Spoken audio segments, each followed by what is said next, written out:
Hello there, Ray here, and we got a new snapshot for the 1.14. This is version 19W09A. With this new snapshot comes mostly bug fixes, but also a couple of features. And many of these bug fixes are ones that we discovered during our stream, which is really cool to see that them getting fixed. I will be reviewing the snapshot, going over all the different changes. And remember, we will be doing a snapshot Twitch stream tonight at 9 p.m. Eastern Standard Time.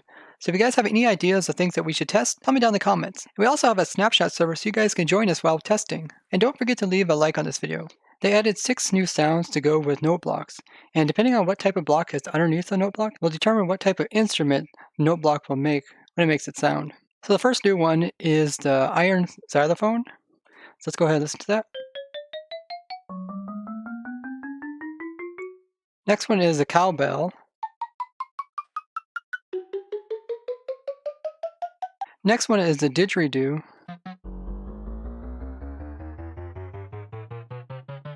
The next one is bit.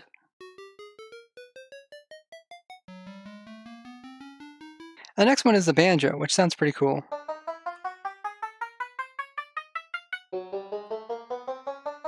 last one is pling.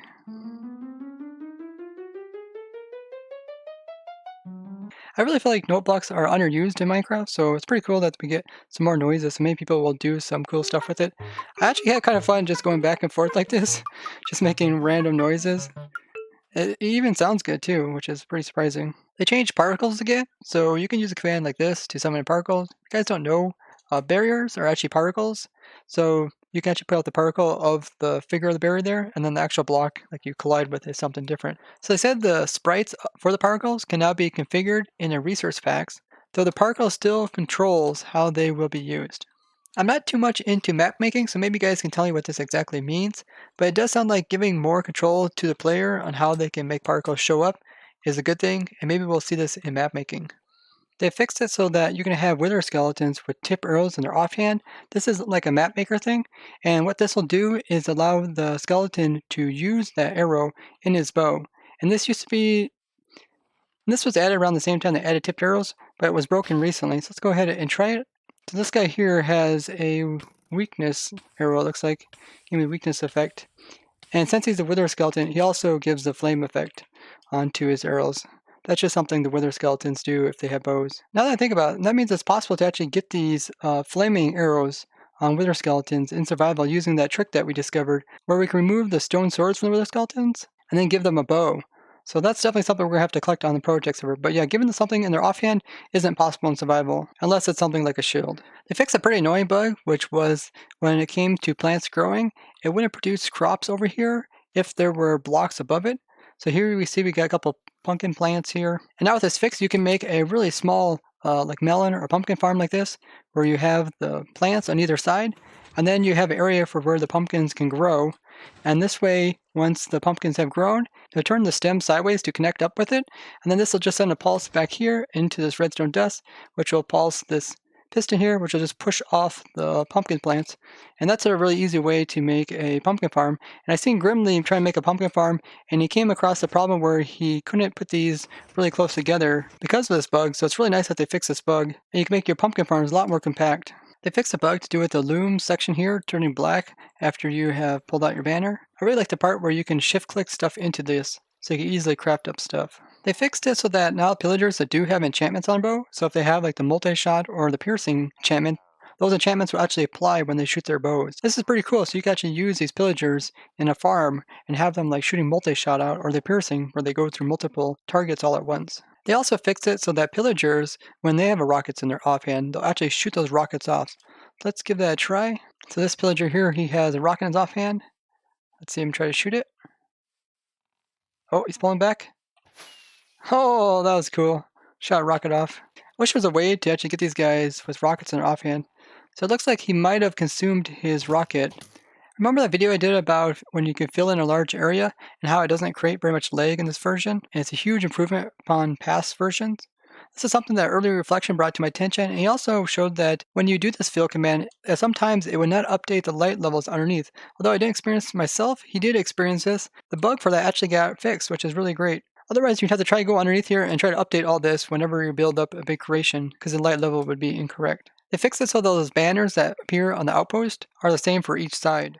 They also fixed a bug so that when undead mobs were staying inside of a bamboo, they weren't actually getting any sun damage done to them. They fixed a bug to do with locking of the maps. Once they were locked, they were removing all the marker points, which were put on by banners. They fixed a bug to do with the loot, where it's possible to get the creeper pattern without even having a pattern. They fixed a crashing bug that was occurring from different types of mobs, such as the trader llama. Remember, we did a lot of testing too with foxes, and one of the things we tested is see if the effects of food that we fed them when they ate it would apply to them. And this bug report actually got fixed, so now the effects will get applied to the fox. So let's see if the chorus root will actually teleport a fox away.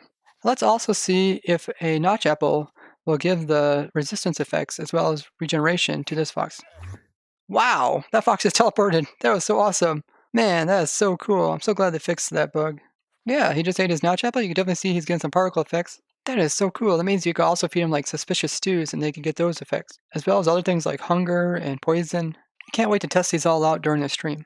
On the stream, I discovered that you can give Fox a weapon, and the effects of that weapon can be used by the Fox. This opened the door to a lot of crazy things, so we can have like a Fox with looting. And one of the things that we tested was it with chickens, and what we noticed is that the chickens weren't getting the fire effect that the Fox had. But as you guys see here, the fox is able now to use the sword to hit the chicken, and now it's going to produce cooked chicken. So we can use this in a farm where fox can attack different stuff, and it's going to make whatever he attacks to be started on fire, and then it'll drop the cooked variation of it. Like if he attacks like a rabbit, it'll be cooked rabbit. And also the looting effect works too, so you can get more loot off of them. They also fixed it so now fox can attack tropical fish, as well as pufferfish. As you guys seen in my previous video, when the fox tried to attack pufferfish, they'll actually do damage to them. So it's probably not a good thing if they go after those. You can see this guy just ate a pufferfish and now he gets poisoned from it.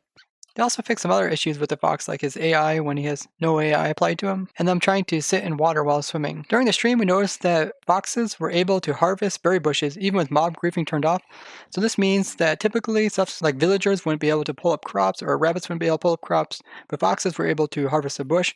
And I reported this as a bug, and they went ahead and fixed this. They fixed a bug to do with waterlogged slabs. So you're able to waterlog one slab, but once you put a second one onto it, it will remove the water source. And an old bug was you try to click onto this and it would just suck up your water, but it would make it vanish. But the bug that they fixed now is that it was no longer possible to right click up against this, even if you wanted to place the water over here.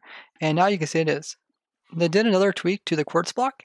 As you've seen those little lines in the previous versions, this is the difference between a quartz block and a smooth quartz. And they just applied those lines to the bottom as well. So you can see that line right here. And you see that line is not present in this one because this is a smooth variation. They fixed another bug to do with llamas, which is llamas were spinning at tame wolves. So like your dogs were getting attacked by these guys. They also fixed it so animals will now follow the player if he's holding their food, and it's also in creative. They fixed a kind of annoying bug that I came across while recording that video about all the different types of entities. And that is entities would go invisible if you would log in right beside them. And now this has been fixed, so maybe some of the mobs in that world download will show up for you guys. They are winding down on the 1.14 snapshots, so we'll probably see a pre-release pretty soon. So be sure to voice any concerns about bugs that you see in this version. And you can leave those in the comments, and I will try to bring voice to those concerns. I'm really glad to see them fixing bugs that we came across during the stream, and I'm looking forward to them also fixing some pretty long-term bugs that have been in the game for quite a while. Now, since they're winding down, this makes me kind of think back to Minecon and some of the things that they showcased there. Now, one of the biggest changes I thought was going to come in this version was since it was the Village and Pillage update, I thought villagers were going to get a whole rework with their trades as well as their emeralds. And there are so many great ideas about how to change villagers to make them better and more fun for the survival players. Tango Tech came out with an amazing series where he actually did some modifications to the villagers, and it brings so much life to them. I really enjoyed the changes that he made to them. If you'd like to see a full series of his videos, I'll put a link down in the description. So it's kind of disappointing to hear that they're probably not going to do any more changes to the villagers. I know a lot of people are always concerned that when they do changes to like villages, they're going to break stuff. But the thing is, they can also do changes to make them better too, as long as they're constantly listening to the players. So it's really important that you guys voice your concerns about anything that you want to be changed in the game, or not changed for that fact as well. I've personally been playing the game for almost 10 years, and got used to the changes that occur pretty much in every version. So when changes do occur, I always try to look on the bright side and give feedback to them. But if you guys found this video helpful, be sure to leave a like and share this with others. And if you enjoy videos like this, go ahead and subscribe. It doesn't cost you anything. And hit the bell icon to get a notification right as the new videos come out. And I'd like to thank you guys for watching, and I'll see you guys in the next one. Bye-bye.